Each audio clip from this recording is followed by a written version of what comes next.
Hey, everybody. It is Wednesday, May 21st. You're listening to the Mo News Podcast. I'm Moshe Mununu. And I'm Jill Wagner. This is the place where we bring you just the facts. And we read all the news and read between the lines so you don't have to. And we wish our co-host a very happy birthday. Happy birthday, Moshe. Wait, which co-host? Oh, it's me. That would be you. About me. Yeah, no, it is my birthday on this May 21st. Thank you. As it is every year. On May As it is every year. Thanks to Mom and Dad. Particularly on this day, thanks to Mom for having me on a Friday, May 21st, 1982. Jill, on this day, we officially welcome Gemini season. Today's the first day of our twins sign.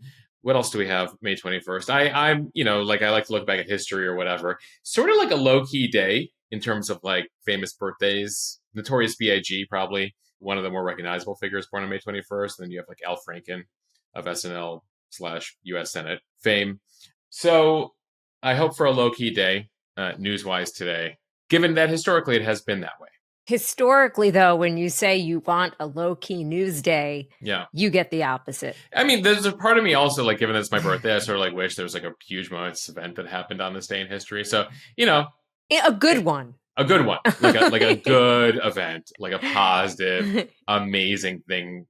But the day is young here. So we'll see what May 21st brings forth. Jill, significant thing for those who are into numerology and numbers. The way that we do dates here in America, day, month, year, means that today is 5/21/25, making it a palindrome, where it's basically the same thing, whether you go backwards or forwards, 5/21/25 or 5/21/25, no matter which way you go. And the way that things work over the next 7 or 8 days, every day is a palindrome, starting with yesterday, 5/20/25, through, I think, 5/29/25. But of course, most of the world does month, day, year. So this is meaningless to all of you outside of America. Okay. Number nerd. Is that nice? Maybe that's not nice to say on your birthday. No, I'm okay.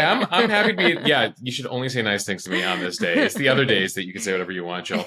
But we try to give a little bit of everything here. You got the zodiac, you got some numerology, and coming up here, a little bit of news. That's right. Let's get to the headlines. President Trump went to Capitol Hill yesterday, putting pressure on House Republicans to pass his massive budget bill. So what's the holdup and where things stand? To the Middle East, where Israel is facing some major pushback about its latest military offensive in Gaza, even from some of its strongest allies. Back here at home, President Trump announcing $25 billion to fund the Golden Dome project. What exactly that means. To New Orleans, where some escaped inmates are still on the loose, and now a prison employee has been arrested. What he allegedly did. We told you about Walmart looking to raise prices because of President Trump's tariffs. Why Home Depot says it's going to keep its prices as is. Traveling to Spain this summer, we've got some bad news. They're not that into you. Well, they're not that into you if you're planning to stay at an Airbnb, Jill. They want you to stay at a hotel. And there is a new survey that shows how connected Americans feel to their neighbors. Yes, still some good news in terms of how neighborly we are to one another here. And Moshe has on this day in history. Jill, what more can I say? I was born. Does anything else matter? There were a few historical events on this day, which are much more impactful than my birth. We'll bring you those as well. Okay, now to the latest with what President Trump is calling his one big, beautiful bill. The president making a personal pitch on Tuesday morning, meeting with House Republicans on Capitol Hill and urging them to pass his sweeping tax and spending cuts bill. The president says it is time to stop negotiating and warned lawmakers not to make any major changes to Medicaid. Trump spoke to reporters after the meeting, describing it as one of love and unity, despite differences within the Republican caucus. Take a listen. We just had it was really a meeting of unity. We had tremendous unity. There's a lot of love in the room, and I think we're going to have a big victory. What happens if Republicans don't support this bill? I think anybody that didn't support it as a Republican, I would consider to be a fool. And then the president said that he thinks that this is one of the most important bills that the country has ever done. That's why we call it the great, big, beautiful deal. I mean, it really is. All right, Moshe, let's take a look at what is actually in this bill and also why Republicans aren't all on board here. The several $trillion legislative package would make Trump's 2017 tax cuts permanent. It would also eliminate taxes on tips and overtime pay, raise spending on the military and immigration enforcement. It would also create savings accounts for newborns, with the federal government contributing $1,000. They're calling those accounts MAGA accounts, short for Money Accounts for Growth and Advancement. Jill, they love those acronyms in Washington, typically working backwards. They're like, we need this account to be a MAGA account. How can we get it to spell out MAGA? Right. So if you ever hear the full name for certain programs and you're just like, huh? Why is that word in there? It's the Money Accounts for Growth and Advancement, aka MAGA. To try to pay for part of it, the bill cuts spending on Medicaid, food stamps, and subsidies for clean energy. The White House claims that the bill will save the government $1.6 trillion, but nonpartisan analysts say that the bill could add as much as $5 trillion to the national debt over the next decade. These numbers are hard to estimate, but most legislators on both sides go with what this nonpartisan Congressional Budget Office says. Again, immediately a $3 trillion impact on the debt, going up to $5 trillion. That the White House, again, is running their own numbers here and claiming that everyone's missing it by about $4.5 trillion, including a number of Republicans. Right. So you've got some fiscally conservative Republicans like Congressman Thomas Massie of Kentucky criticizing the bill for spending too much on defense while not making enough cuts. Then you've got other Republicans from blue states like New York and California that are pushing to lift the cap on deductions for state and local taxes. That is referred to as SALT deductions, if you hear that term. So, Moshe, that is a big issue in my neck of the woods on Long Island that has some of the highest property taxes and state income taxes in the nation. So what we're seeing play out right now amongst Republicans is kind of like this blue state, red state divide. Here is Congressman Nick LaLota. He is a Republican from Long Island talking to Bloomberg about SALT. We want to get to yes, but we need to make sure that our constituents, especially our middle-class constituents, places like Long Island, Westchester, Southern California, where Young Kim represents, places in New Jersey, where Tom Kean represents, our folks need to be made whole. Each of those states, California, New York, and New Jersey, we're all donor states. We all send way more to Washington in taxes than we get back. We're subsidizing the whole federal government. So his argument is that New York, California, Illinois, they send a lot more money to the federal government than they get back, and that raising the SALT cap would help fix that. By the way, it was President Trump actually in 2017 who first proposed putting a cap on those SALT deductions. It was previously unlimited. And when Trump ran for his second term, he ran on the idea of lifting those limits. But on the other side, you've got Republicans from red states. Here's Congressman Jimmy Patronis of Florida on CNN. He is making the new Trump case that his state of Florida and other low tax states shouldn't be bailing out high tax states like New York and California. I get it, but you know what? Every single day, Congressman LaLota is losing constituents to the state of Florida because we have no state income tax. So again, this is failed leadership in New York's Albany's capital. You've got governors in Illinois and New York and California that just do not know how to get their financial house in order. Trump is urging the blue state Republicans to take the deal that's on the table, which is a $30,000 cap. And most certainly, SALT is not the only issue here. It is also worth mentioning that this is one of the first times since he took office for a second term that we are seeing some Republicans push back a little bit on Trump. Yeah, and there was a lot of concern, if you talk to Republicans behind the scenes, about Trump wanting to do the so-called one big, beautiful bill with everything in it. By putting everything in it, the various tax cuts, the renewal of the tax cuts, the various cuts in there, basically a little bit there for everybody at 1,100 plus pages in this bill. You make it very difficult to pass because everybody's going to have a thing they want and everybody might have a thing that they don't want in there.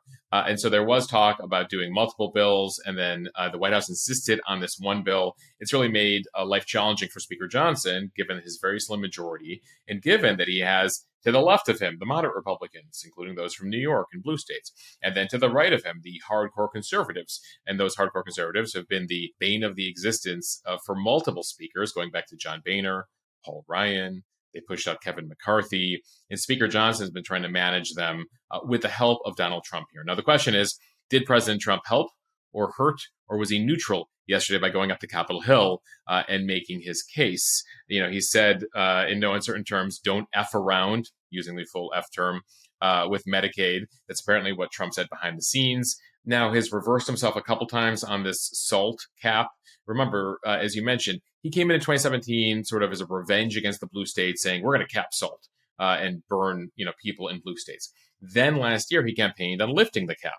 Now he's back to saying, no, screw those blue states. They have to deal with their own high taxes there, even though the president made inroads this election in states like New York and California with Republicans, some independents, some constituencies that he hasn't won over before.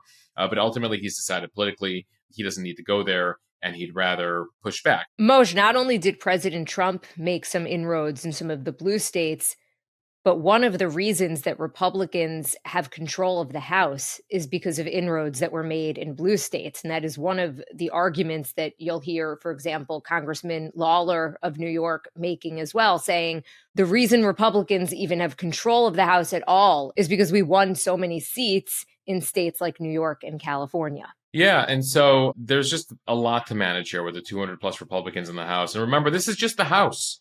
They're going to have to get this through. If he's able to manage to get this through, Speaker Johnson, ultimately this then goes to the Senate, where you have a lot of Republican senators with different viewpoints.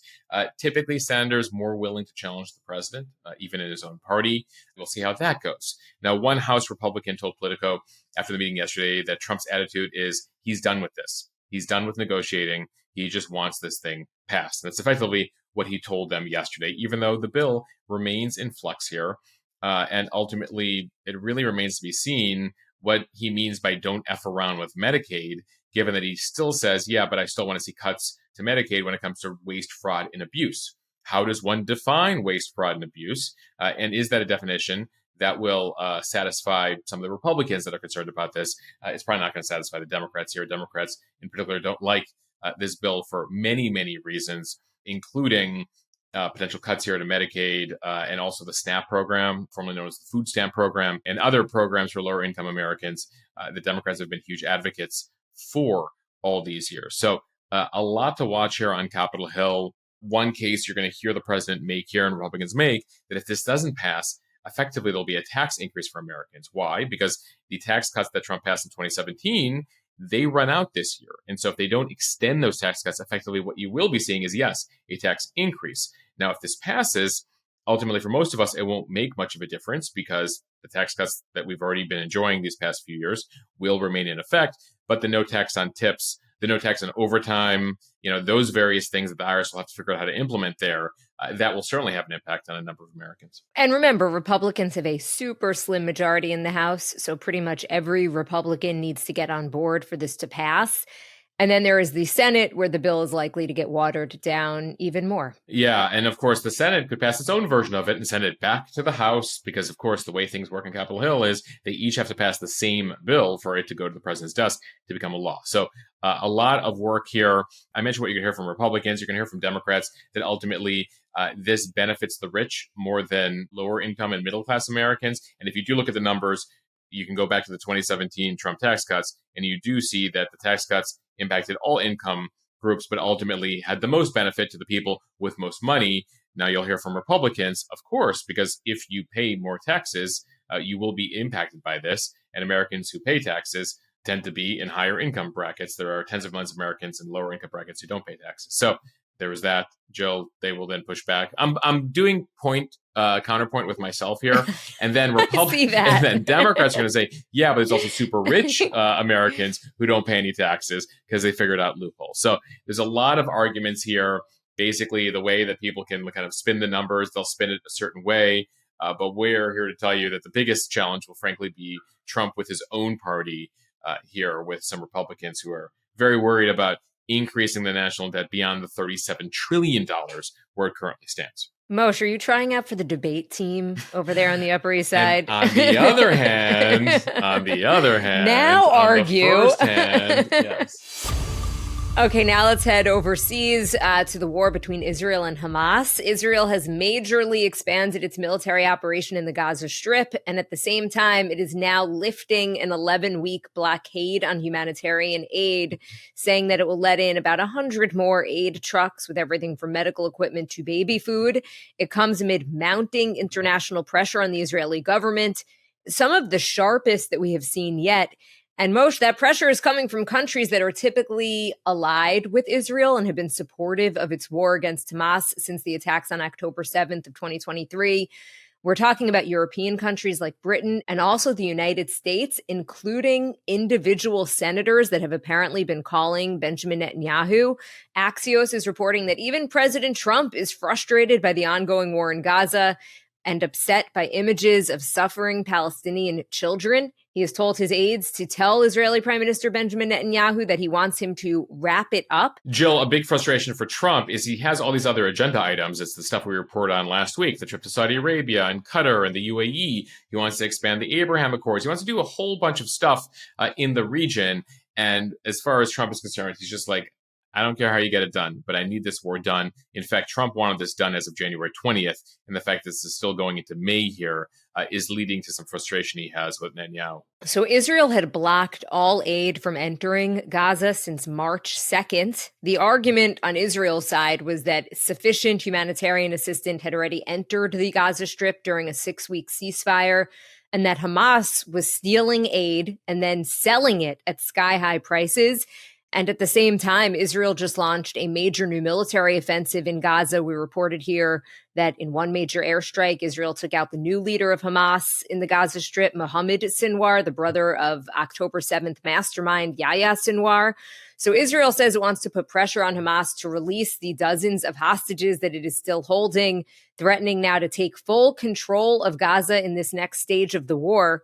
So most of the concern that you are getting from European countries and the humanitarian organizations is that this all means that more Palestinians will be killed and that they are going to be displaced yet again. Yeah, and then you hear the Israeli government say that ultimately this will all end if Hamas returns the remaining Israeli hostages, 58 of them in the Gaza Strip, gives up its weapons, and decides it's no longer going to stay in power in Gaza. So the Israeli government believes here that the only time they get a response from Hamas in the positive is when they put the pressure on Hamas, but in many cases that means putting the pressure on Gaza in its entirety. Nonetheless, this renewed fighting, the blockade, the pressure, not going over well in the international community. Britain saying it's suspending talks with Israel on a free trade agreement it was negotiating.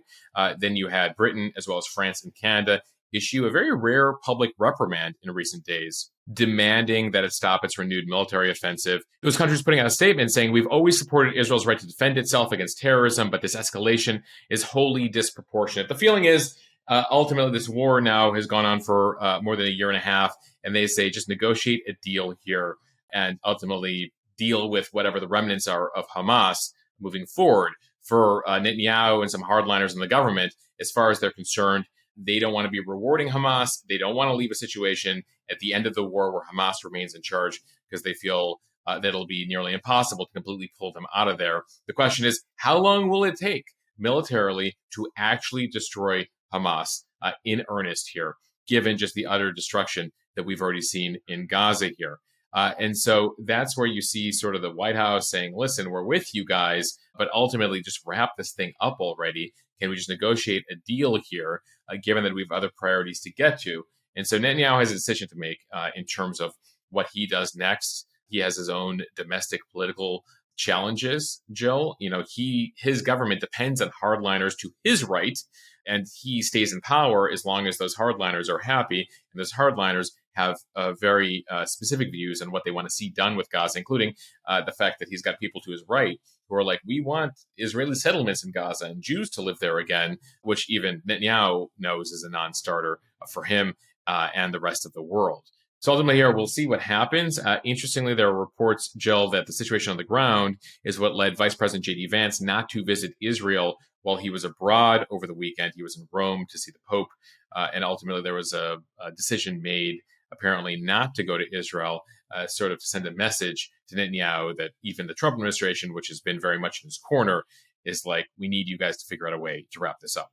And Moshe, there appears to be some frustration on the ground as well. In Israel, a left-wing politician making headlines for saying Israel is on the way to becoming a pariah state like South Africa was if we don't return to acting like a sane country. And then in Gaza, you've got those anti-Hamas protests erupting again this week in cities like Khan Yunis. The crowds chanting, "We want to live," rejecting Hamas's strategy to basically sacrifice all of them. Yeah, a Hamas official who incidentally doesn't live in Gaza literally said this week, it's okay, we need to suffer these casualties because every Palestinian woman will have 2 kids to replace everyone who is dying in Gaza, to which Gazans have responded, like, this is what you think of us, Hamas leadership. And we've seen these statements from Hamas before being like, sacrifice is necessary, everybody. And ultimately, I think you see this growing frustration. You see these protests in the streets. There is this fear of Hamas continuing there. And what happens to you when you protest against Hamas? Jail or worse, fate there in Gaza. But ultimately, people are so frustrated in Gaza, the feeling that Hamas doesn't give a damn about the Palestinians who live there. They're saying, just give up these hostages, just end this war already. We already have decades to rebuild this place. So just a lot of frustration with Hamas in Gaza. And now you're seeing, in a different way, frustration with the Israeli government, particularly Netanyahu's strategy here. And so we are going to see what unfolds here. But things appear to be coming to a head as the entire world is basically trying to figure out a way out of this because they would like to. Well, Joe, there's no shortage of crises around the world, but this is one that's been going on for a while. Time for the speed read from ABC News. President Trump unveiled at the White House Tuesday his plans to build a massive missile shield system to protect the United States against threats from North Korea and elsewhere. The project echoes President Ronald Reagan's failed Star Wars program. Experts say it could cost anywhere from tens of billions to hundreds of billions of dollars, depending on how it is set up. Trump was joined by Defense Secretary Pete Hegseth and other top military officials. All right, so they're calling this, Jill, the Golden Dome, because, of course, Trump loves gold, and he is talking about the Golden Age, and they have in Israel the Iron Dome, so he wants to call this the Golden Dome, and he says that they will be able to integrate existing defense capabilities and be operational by the end of his term, in like 3.5 years. That is extremely optimistic, extremely ambitious. You know, the thing about Israel is, and their Iron Dome, Jill, it's about the size of New Jersey. We are many times larger here in the United States than New Jersey, and getting a missile defense shield going, plus integrating the existing system for tens of billions or even hundreds of billions of dollars at this speed is going to be very challenging. Among the big questions here, can it protect every single inch of U.S. territory? We're a big country. We got Hawaii, we got Alaska, we got the 48 continental states, we got the territories, from Puerto Rico all the way over to Guam. How exactly is that going to work?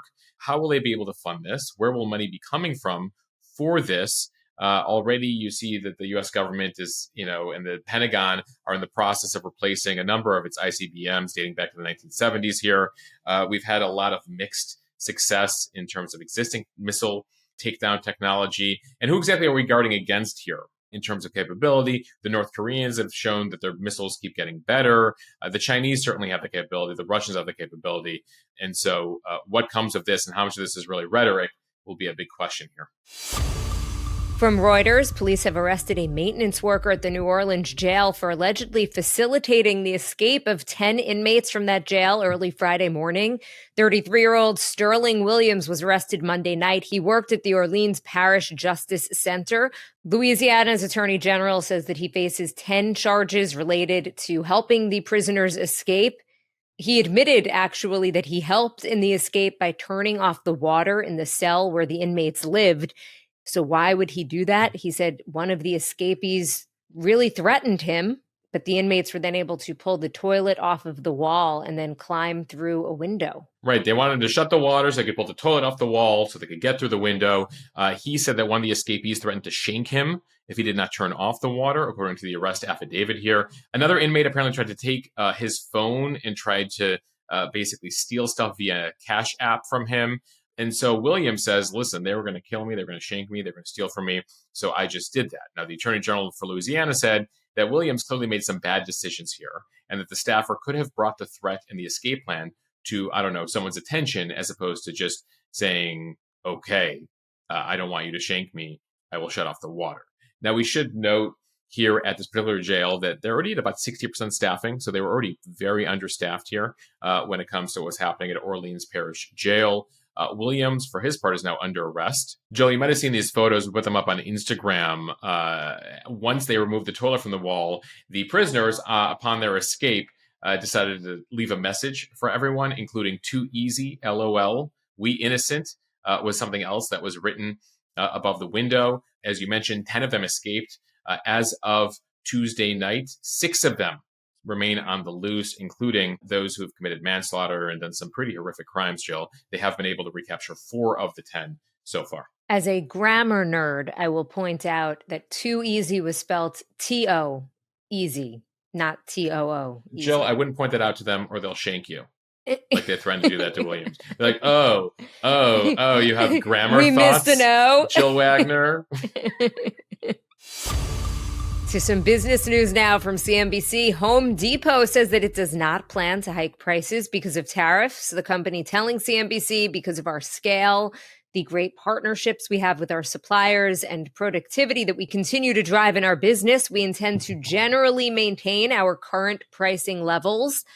More than half of what the company sells comes from the United States. He says Home Depot and its suppliers have worked to diversify the source of the company's imports over the past several years by decreasing the share of purchases that come from China. By this time next year, no single country outside of the U.S. will represent more than 10% of the company's purchases. So it's interesting here what Home Depot announced, especially in light of what we've been reporting Walmart said last week. They said last week they might have to raise prices as soon as later this month or next month to cover the high cost of tariffs. Now, of course, a lot of product for Walmart comes from China. So they're particularly impacted by these higher tariffs, not just the 10% global tariff, but these tariffs in China that were 145%, now down to 30%, but nonetheless, some of those products still are higher than 30%. And so Walmart said last week, we might have to raise prices because of tariffs in the next few weeks. Trump was having none of it. He posted on social media over the weekend, you need to eat those tariffs, Walmart. Walmart responded, we have always worked to keep our prices as low as possible, and we won't stop. We'll keep prices as low as we can for as long as we can, given the reality of small retail margins. So Walmart not really commenting beyond that statement, but they made the point here that they wanted to warn of higher prices because they have an obligation they feel to their customers on why prices would increase. And they want to be transparent here. Now, of course, Trump continues to maintain, well, the tariffs are paid for by foreign countries. Not technically accurate because they're paid for by importers who bring things into the U.S., like a Walmart, like an Amazon, like wholesale goods companies who then have to sell them domestically and have to pass along those tariff costs. Or in the case of Trump, have to eat those tariff costs. So we're going to watch what happens here. It is interesting watching the sort of retail breakdown of the various CEOs here in stores, especially as they know the White House is watching, President Trump is watching, and all of them are trying to remain in good standing with the president.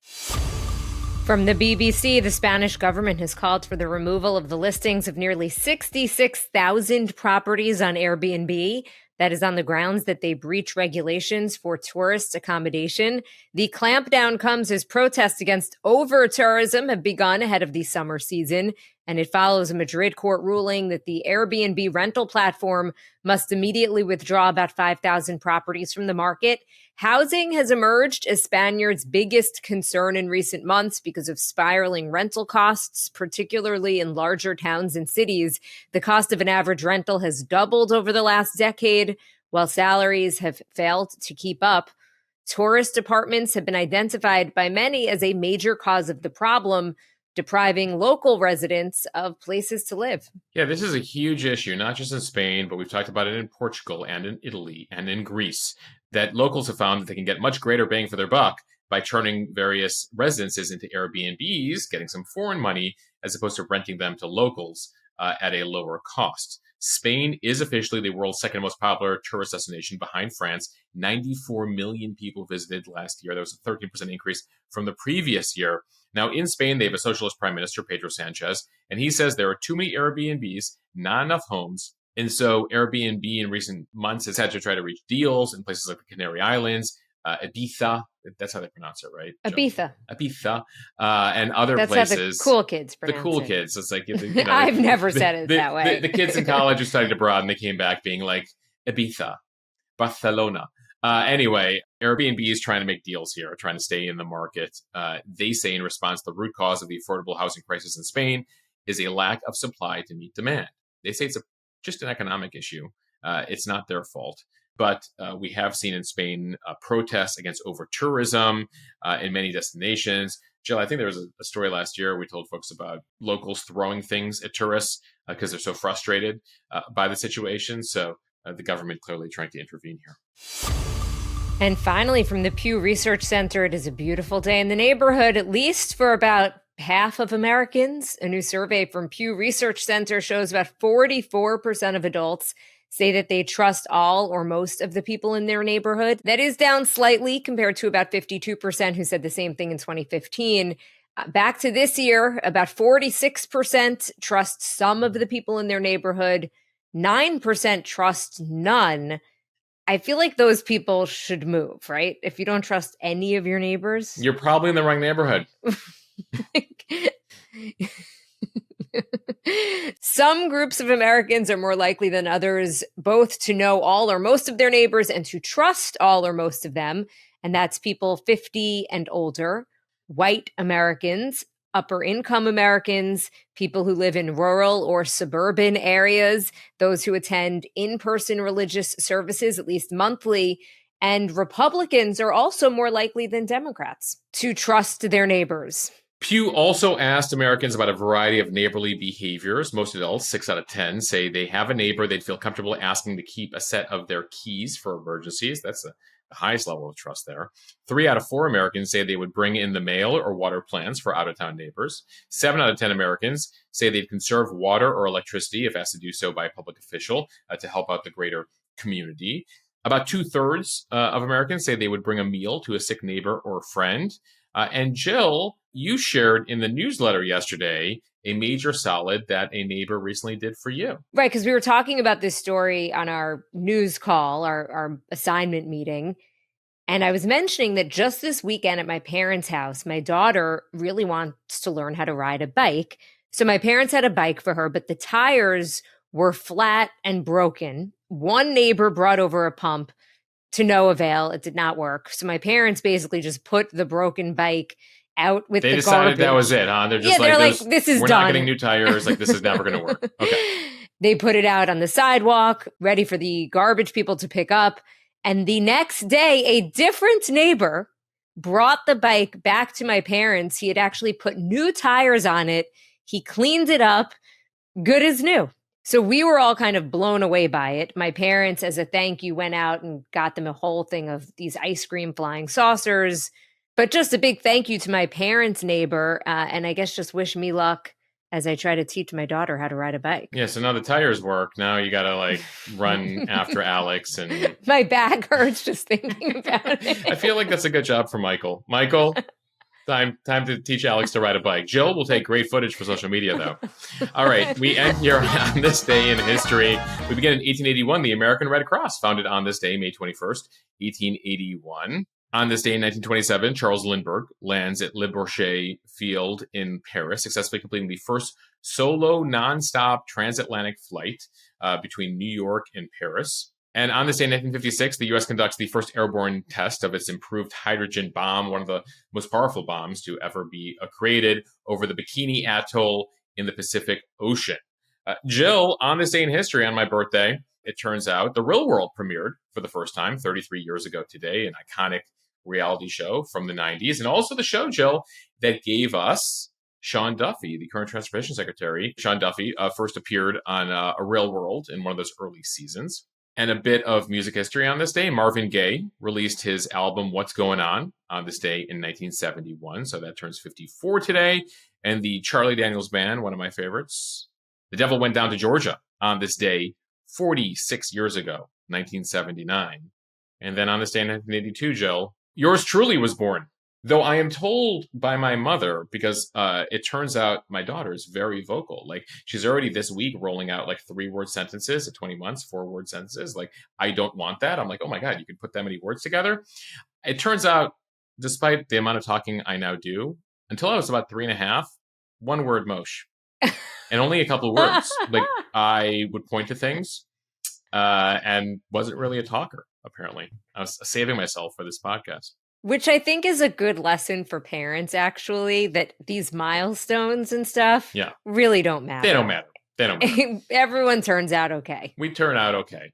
I didn't really talk till I was 3.5, and I was like scared to like order pizza on the phone. You remember when I order pizza on the phone, like not online? Like till I was like 11 or 12. Like I'd be like, I told my brother, I was like, you call. Like that's, I don't answer. I don't do that. So I was like, it took me a while to gain my confidence. You're a late bloomer, but you bloomed, Mo, so that's all that counts. The blooming happened. Well, I, for one, just want to wish you a very, very happy birthday, as I am sure so many of our listeners do as well. I do want to wrap this up, but really quickly, doing anything for your birthday? Spending it with my 2 favorite people in the world, Alex and Olivia, today. All right, well, you enjoy that, Moshe. And for everyone else, thank you so much for listening. Please share this with your friends as a birthday present to Moshe. You would really appreciate it. Yes, that's the best birthday present. That's all I can ask for, folks. Good reviews. Give us a good review as a happy birthday to Moshe. And share it with 20 of your 20 people that you haven't shared it with before. Thanks for listening to the Mo News podcast. Have a fantastic day. I hope you enjoyed.